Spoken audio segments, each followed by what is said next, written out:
श्री शिवाय नमस्तुभयम। दोस्तों, जैसा कि आप सभी लोग जानते हैं कि 8 मई 2026 यानी शुक्रवार को पड़ रही है ज्येष्ठ महीने की कृष्ण पक्ष षष्ठी तिथि। और दोस्तों, यह वह तिथि है जो ज्येष्ठ मास में पड़ने वाली सबसे बड़ी तिथि है, क्योंकि यह शुक्रवार के दिन पड़ रही है और इसका बहुत ही बड़ा और विशेष महत्व होता है। पूज्य गुरु जी ने कहा है कि अगर कभी भी मौका लग जाए और ज्येष्ठ महीने की षष्ठी तिथि शुक्रवार को पड़ जाए तो आप लोगों 11 चावल के दाने का उपाय तो अवश्य ही करना चाहिए। इन दोनों का संयोग बहुत ही कम आता है। इसी के साथ में गुरुजी ने अपने शिव पुराण कथा में बताया है कि इस दिन आपको 11 चावल दाने का उपाय तो आपको अवश्य ही करना चाहिए, क्योंकि ऐसा दिन पूरे साल में सिर्फ एक ही बार आता है। और दोस्तों, आप सभी लोग जानते हो कि शुक्रवार षष्ठी तिथि का अगर सबसे बड़ा कोई उपाय है तो वो 11 चावल के दाने वाला उपाय है। तो दोस्तों, इस शुक्रवार षष्ठी तिथि के दिन आप लोगों को इस 11 चावल दाने वाले उपाय को जरूर करना है। बहुत सारे लोग होंगे जिन लोगों ने इस उपाय को ना किया हो, मतलब पूरा साल निकल गया, उन्होंने किसी भी दिन इस 11 चावल के दाने वाले उपाय को ना किया हो। पर दोस्तों, आपके पास एक आखिरी मौका बचा हुआ है जो कि 8 मई शुक्रवार षष्ठी तिथि के दिन है। तो इस दिन आप लोगों को इस वाले उपाय को जरूर कर लेना है। भले ही आप पूरे महीने भर इस उपाय को ना किया हो, पर अगर आपने इस ज्येष्ठ महीने की षष्ठी तिथि के दिन अगर इस वाले उपाय को कर लिया तो आपको इस उपाय को करने का वो फल मिलेगा जिसकी आपने कभी कल्पना भी नहीं करी होगी। इसीलिए आप लोग इस वाले उपाय को एक बार जरूर कर लेना है, ताकि आप लोगों के हाथ से यह मौका ना जा सके और आपको इस उपाय को करने का फल मिल सके।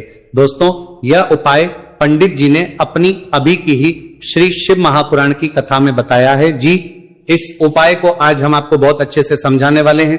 इस वीडियो को देखने बाद इस उपाय को समझने के लिए आपको कोई और वीडियो को देखने की जरूरत नहीं पड़ेगी। तो चलिए दोस्तों, उपाय को शुरू करते हैं। देखिए, ये इस ज्येष्ठ महीने के शुक्रवार षष्ठी तिथि के दिन ये इतना खास होता है, इतना महत्वपूर्ण होता है। देखा गया है कभी कभी बड़े बड़े पूजा पाठ अनुष्ठान से जो मनोकामना पूर्ण नहीं होते, वह ज्येष्ठ महीने के शुक्रवार षष्ठी तिथि के दिन एक छोटे से उपाय करने से ही आपकी मनोकामना पूर्ण हो जाती है। और बहुत सारे लोग इस उपाय को किया भी है और उनको इस उपाय को करने का फल भी जरूर मिला है। अगर आप लोग भी इस उपाय को करना चाहते हैं तो आप इस उपाय को पहले अच्छे से समझ लेना, सुन लेना, उसके बाद करना। आपको इस उपाय का फल जरूर मिलेगा। और इस उपाय को कर लेने से आपके घर में चाहे किसी भी प्रकार की दुहक और समस्या क्यों ना चल रही हो, आपको उसका कारण भी नहीं पता है कि भाई यह समस्या किसका कारण से चल रही है, उसका भी कुछ कारण हो सकता है, जैसे पितृदोष हो सकता है या किसी भी तरह का मंगल दोष भी हो सकता है। तो इस दिन आप लोगों को यह वाला उपाय कर लेना है। ये एक ऐसा उपाय है जिस उपाय को अगर किसी विशेष दिन पर किया जाए तो भाई उस विशेष दिन का जो है वो तो हमें मिलता ही मिलता है, पर हमने उस दिन पर इस उपाय को किया है तो हमें उससे भी बड़ा फल मिलता है और फल बहुत जल्दी मिलता है, क्योंकि आप इस उपाय को बहुत ही बड़े और विशेष पर कर रहे हो। तो चलिए अब उपाय के बारे में बात करते हैं, लेकिन उससे पहले आप लोगों को यह जानना आवश्यक है कि आखिर ये उपाय किस समय करना है, किसको करना है और कैसे करना है। तो चलिए हम आगे आपको वीडियो में एक एक करके बता देते हैं। लेकिन उससे पहले अगर आप लोग हमारे चैनल पर पहली बार आए हैं या फिर मेरी आवाज आज पहली बार सुन रहे हैं तो हमारे चैनल को सब्सक्राइब जरूर कर लेना और इस वीडियो को करके कमेंट बॉक्स में श्री शिवाय नमस्तु भयम ओम नमः शिवाय जरूर टाइप कर देना। तो दोस्तों, इस 11 चावल के दाने वाले उपाय को हमें इस शुक्रवार षष्ठी तिथि के दिन कैसे करना है, किसको करना है, किस समय करना है और कहां पर करना है, ये सारे सवालों के जवाब आपको इस वीडियो में मिल जाएंगे। और जो ये वीडियो देखेगा भाई, उसको 11 चावल के दाने वाला उपाय जरूर करना चाहिए, क्योंकि इस दिन एक चावल के दाने का बहुत ही बड़ा और विशेष महत्व होता है। और जब बात आ जाए 11 चावल के दाने की तो ये सोने पर सुहागा वाली बात हो जाती है और ये एक बहुत ही बड़ा उपाय हो जाता है इस शुक्रवार षष्ठी तिथि का। तो अब दोस्तों, इस 11 चावल के दाने वाले उपाय को आखिर करना किसको है, सबसे पहले हम लोग वो बात जान लेते हैं। तो देखो, घर की जो बड़ी माताएं बहनें होती हैं, उन माताओं बहनों में से कोई भी एक बड़ी माता बहन इस वाले उपाय कर सकती है। और दोस्तों, अगर आप चाहे तो अपने घर में से सभी सदस्यों को भी इस उपाय को करवा सकते हैं। अगर किसी व्यक्ति की खुद की कोई मनोकामना है खुद की कोई दुख और परेशानी है जो कि वह अपने लिए ही करना चाहता है, इस वाले उपाय को तो वो खुद अपने लिए भी कर सकता है। बाकी अगर कोई घर में से ऐसा है जो कि अपने पूरे घर परिवार की सुख और शांति के लिए ये वाला उपाय करना चाहता है तो भाई वह भी कर सकता है, उसमें भी कोई दिक्कत वाली नहीं है। कहने का मतलब यह है कि इस उपाय को हर एक सदस्य भी कर सकता है और पूरे घर परिवार के सदस्य के लिए घर की बड़ी माताओं बहनों में से कोई एक माता बहन भी कर सकती है। माताएं बहनें अगर घर में उपस्थित ना हो या वो ये वाला उपाय ना कर पा रही हो तो फिर घर का कोई बड़ा सदस्य भी इस 11 चावल के दाने वाले उपाय को कर सकता है, चाहे फिर वो पुरुष ही क्यों ना हो, उसमें कोई भी दिक्कत वाली बात नहीं है। अब दोस्तों इस 3 बल के दाने वाले उपाय को हमें करना कहां पर है? हमें इसे शिवजी के मंदिर में जाकर करना है। बहुत सारे लोग प्रश्न करते हैं हर एक उपाय को करते समय क्या हम इस उपाय को घर पर कर सकते हैं? तो इस वाले उपाय को आप घर पर नहीं कर सकते हो। इस वाले उपाय को करने के लिए आपको शिवजी के मंदिर ही जाना पड़ेगा। उसके बाद में दोस्तों जो अगला प्रश्न निकल कर आता है वो यह आता है इस उपाय को लेकर कि आखिर इस उपाय को हमें किस समय करना है, सुबह के समय करना है कि शाम के समय करना है? तो देखो इस वाले उपाय को आप लोग सुबह के समय भी कर सकते हो और शाम के समय प्रदोष काल में भी कर सकते हो। अब अगर आप पूछो कि भाई सबसे उत्तम समय कौन सा रहेगा इस 31 चावल के दाने वाले उपाय को करने का, तो हम आपसे बस यही कहेंगे कि इस उपाय को आप सुबह के समय करेंगे तो ज्यादा बेहतर होगा। बाकी अगर प्रदोष काल शाम के समय भी करेंगे तो भी अच्छा होगा, उसमें कोई भी दिक्कत वाली बात नहीं है। तो दोस्तों अगली सबसे बड़ी और महत्वपूर्ण बात आती है, वह ये आती है कि सुबह अगर हम उपाय को करेंगे तो हमें कितने बजे से लेकर कितने बजे तक के बीच में करना है, और शाम के समय प्रदोष काल में करेंगे तो हमें कितने बजे से लेकर कितने बजे के बीच में करना है। तो देखो सुबह जितनी जल्दी हो सके आप उपाय को करने की कोशिश करना। बाकी अगर किसी कारणवश लेट भी हो जाओ थी, देर भी हो जाए तो 10 या 11 बजे तक भी आप उपाय कर लेना, पर 12 बजे से ज्यादा देरी ना। ठीक है, इस बात का ध्यान रखना। उसके बाद में दोस्तों अगर शाम के समय प्रदोष काल की बात करें, प्रदोष काल का जो समय है होता है वह शाम के 6 बजे से शुरू हो जाता है। मतलब शाम के 6 बजे से लेकर 7 बजे के बीच का जो समय होता है यह समय प्रदोष काल का समय होता है। पर अभी जो मौसम चल रहा है इस मौसम में जो है शाम बहुत देरी से होती है, तो आप इस उपाय को 7 या 8 बजे के बीच में भी कर सकते हो। मतलब शाम के 6 बजे से 8 बजे के बीच में आप कभी भी इस वाले उपाय को कर सकते हो, उसमें कोई भी दिक्कत वाली बात नहीं है। अब दोस्तों यहां पर इस उपाय को लेकर एक और सबसे बड़ी बात यह निकल कर आती है कि इस 11 के नाम पर 8 बजे के बीच में देखेगा ये किस तरह से होगा।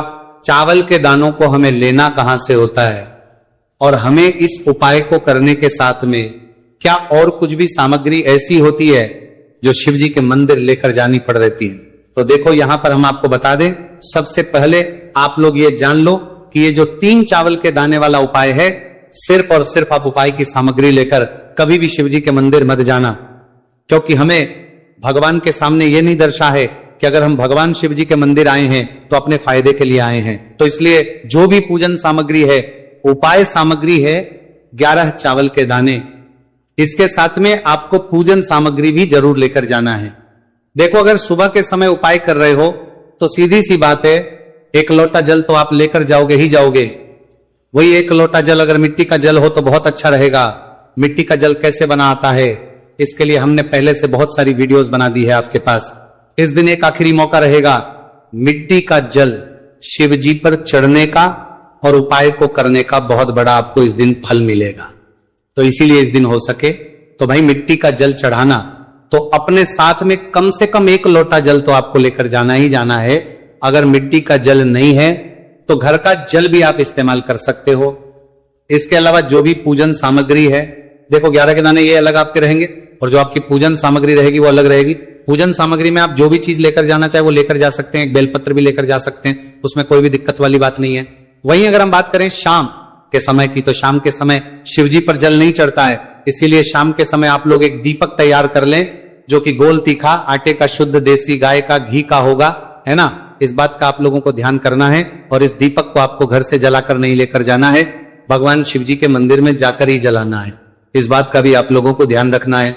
अब दोस्तों यहां पर हमें इस बात को समझना है कि ये 11 चावल के दाने हमें लेना कहां से है। क्या हमें दुकान से लेकर आना है या हमें अपने घर से लेना है या कहां से लेकर आना है, और कौन से चावल लेना है, क्योंकि चावल भी बहुत प्रकार के होते हैं।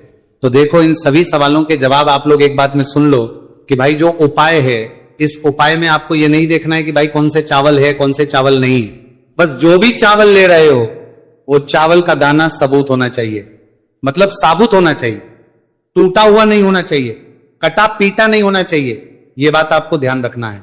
बाकी आपका चावल बासमती हो या सादा चावल हो या कोई सा भी चावल हो, उसमें कोई भी दिक्कत वाली बात नहीं है। तो सीधी सी बात है कि आपके घर के रसोई घर में जहां पर आप बनाते हो, वहां पर जो भी चावल आपके उपस्थित हो, उन चावलों में से अपनी एक कटोरी भर लेना या एक मुट्ठी चावल अलग से निकाल कर रख लेना, क्योंकि हम 11 चावल ही यहां पर इस उपाय में लेने वाले हैं। तो हमें ये चावल के दाने गिनकर निकालने पड़ेंगे, इस बात का आप लोगों को ध्यान रखना है।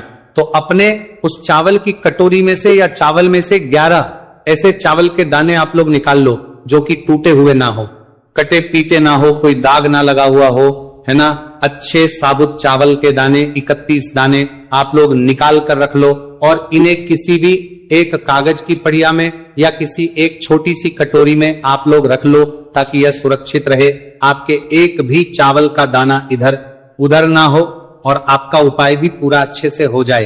तो भाई जैसे ही आपका उपाय की जो सामग्री है, 11 चावल के दाने ये तैयार हो जाते हैं, उसके बाद में आपको जो भी अपनी पूजन सामग्री है, सुबह समय कर रहे हो तो एक लोटा जल और एक बेलपत्र या पूजन सामग्री जो लेकर जाना चाहो उसकी भी तैयारी कर लेना। और शाम के समय जा रहे हो तो भाई अपना जो दीपक है उसे तैयार कर लेना, ठीक है। और उपाय को करते समय शुद्धता का विशेष रूप से ध्यान रखना, ठीक है। सुबह सुबह स्नान करने के बाद ही उपाय को करने की आप लोग तैयारी करना। उसके बाद अगर शाम के समय की बात करें तो शाम के समय आपको स्नान करने की जरूरत नहीं है, पर शुद्धता ध्यान रखना है। आपको स्नान तो नहीं करेंगे, आप हाथ मुंह धोकर भी इस वाले उपाय को शाम के समय प्रदोष काल में कर सकते हैं, इसमें कोई दिक्कत वाली बात नहीं है। तो आप अपने उपाय की पूरी सामग्री तैयार करके आपके पास ही में जो आपका शिव मंदिर हो वहां पर पहुंच जाइए। सबसे पहले शिव मंदिर में जाकर आप लोगों को उपाय नहीं करना है, पहले भगवान के दर्शन करना है, भगवान से आशीर्वाद प्राप्त करना है, फिर शिव जी की शिवलिंग के पास में आना है। शिवलिंग के पास में आने के बाद जो पूजन सामग्री लेकर आए हुए हैं, जैसे कि सुबह गए हुए होंगे तो एक लोटा जल और जो भी पूजन सामग्री लेकर आए हैं आप उनसे भगवान शिव जी की पूजन कीजिए। सबसे पहले तो एक लोटा जल ही चढ़ेगा, फिर आपको एक बेलपत्र श्री शिवाय नमस्तु भयम का जाप करते हुए शिवलिंग पर चढ़ा देना है। उसके बाद में आपकी पूजन सामग्री चढ़ेगी। उसके बाद में अगर दोस्तों शाम के समय अगर आप इस उपाय को कर रहे हो तो अपने साथ कम से कम एक जो दीपक है गोल बाती का जो आप अपने साथ में लेकर गए हो, उस दीपक को मंदिर में जाकर अपनी माचिस से जलाना है और उस दीपक को शिवलिंग के पास में रखना है, ठीक है। इस दीपक को रखने के बाद ही आप लोगों को अपना यह वाला उपाय शुरू करना है। और दीपक को ज्यादा पास में मत रखना, वैसे भी गर्मी पड़ रही है, भगवान शिव जी को आंच नहीं लगनी चाहिए, है ना। तो भाई जैसे ही आपकी पूजा अर्चना हो जाती है, आप भगवान शिव जी को प्रसन्न कर लेते हैं। उसके बाद शिवलिंग के पास ही में आप कहीं पर बैठ जाइए सामने, या आसपास जिस जगह पर आपको बैठना हो वहां पर बैठ जाइए और अपने वह 11 चावल के दाने अपने सामने निकाल कर रख लीजिए, क्योंकि अब यहां पर उपाय को यहां पर करने की आपको तैयारी करना है। और इस तरीके से जब आप उपाय करेंगे, पूजन सामग्री करने के बाद, पूजन अर्चना करने के बाद, तो आपको उपाय का फल बहुत जल्दी और बहुत होकर मिलेगा। तो अपने चावल के अपने सामने निकाल कर रख लेना। और ये जो उपाय है ये आपकी सीधे हाथ की हथेली से होगा, इसलिए इस बात का भी विशेष रूप से ध्यान रखना है। तो सीधे हाथ की हथेली का प्रयोग करके ही आप लोग अपना इस वाले उपाय को करना। अपने सामने जो भी आपके कागज की पुड़िया है उसको खोलकर रख लो, या कटोरी है तो भाई उसे अपने सामने रख लो और अपने वो 11 चावल के दाने निकाल लो, ठीक है। उसके बाद में दोस्तों अब आपको क्या करना है कि शिवलिंग आपके सामने होगी तो आपने वो 11 चावल के दाने एक एक करके जहां पर आपने बेलपत्र चढ़ाए हैं आपको शिव जी के शिवलिंग के ऊपर चढ़ाना है। कहां पर चढ़ाना है? शिवलिंग के ऊपर चढ़ाना है, और कहीं पर भी नहीं चढ़ाना है, आपको अपने हथेली से तो शिवलिंग के ऊपर चढ़ाना है। भले ही फिर वो अपने आप जलाधारी पर गिर जाए, ये मतलब वहीं पर गिर जाए, उसमें कोई दिक्कत वाली बात नहीं है, पर आप चढ़ाओ शिवलिंग के ऊपर। तो आपको क्या करना है? अपना पहला चावल का दाना उठाना है, श्री शिवाय नमस्तु भयम बोलना है और शिवलिंग पर चढ़ देना है। इसी तरीके दूसरा चावल का दाना उठा है, शिवलिंग पर चढ़ना है और मंत्र बोल देना है। और फिर तीसरा चावल का दाना उठाना है, श्री शिवाय नमस्तु भयम बोलना है और चढ़ देना है। इसी प्रकार से आपको पूरे 11 चावल के दाने एक एक करके शिव जी के शिवलिंग के ऊपर चढ़ाना है और भगवान से प्रार्थना करते जाना है। मतलब प्रार्थना तो आपको आखिरी में करना है, पर हर एक चावल के दाने को चढ़ाते समय श्री शिवाय नमस्तु भयम जरूर बोलना है। उसके ही में ये चावल का दाना शिवलिंग के ऊपर आपको चढ़ाना है। जैसे ही आपके 11 चावल के दाने शिवलिंग के ऊपर चढ़ते हैं तो भाई उसके बाद में आपको क्या करना है, भगवान से अपनी मनोकामना बोलना है। मनोकामना भी कब बोलना है, जब आपका 11 चावल का दाना आपके सीधे हाथ की हथेली में हो और आप उसे चढ़ाने के लिए जा रहे हो, श्री शिवाय नमस्तु भयम बोलकर उस आखिरी चावल के दाने को शिवलिंग के ऊपर चढ़ा देना। भगवान से फिर अपनी वो मनोकामना बोल देना जिस मनोकामना के लिए आप लोग अपना ये वाला उपाय कर रहे हो, जिस भी दुहक और परेशानी के लिए आप लोग अपना ये वाला उपाय कर रहे हो। उसके बाद में जैसे ही आप अपनी मनोकामना बोल देते हो, आपका ये वाला उपाय पूरा हो जाता है। पर दोस्तों, उपाय को करने के बाद आप लोगों को 2 मिनट भगवान शिव जी के मंत्र का जाप जरूर करना है। और मंत्र का जाप करने के बाद भगवान से एक और बार करना है अपनी मनोकामना के लिए या अपनी जो भी दुख और परेशानी है उसके लिए। इसके बाद में आप लोग भगवान को देखकर भगवान से प्रार्थना करके उनसे आशीर्वाद लेकर वहां से उठ सकते हैं और अपने घर पर जा सकते हैं। बस दोस्तों, यहां पर ये वाला उपाय पूरा हो जाता है। इस तरीके से जो भी व्यक्ति छोटी छोटी चीज का ध्यान रखते हुए इस 11 चावल के दाने वाले उपाय को करेगा, निश्चित सी बात है उसे उसकी मनोकामना पूरी होगी और जो भी दुख और परेशानी है वो भी बहुत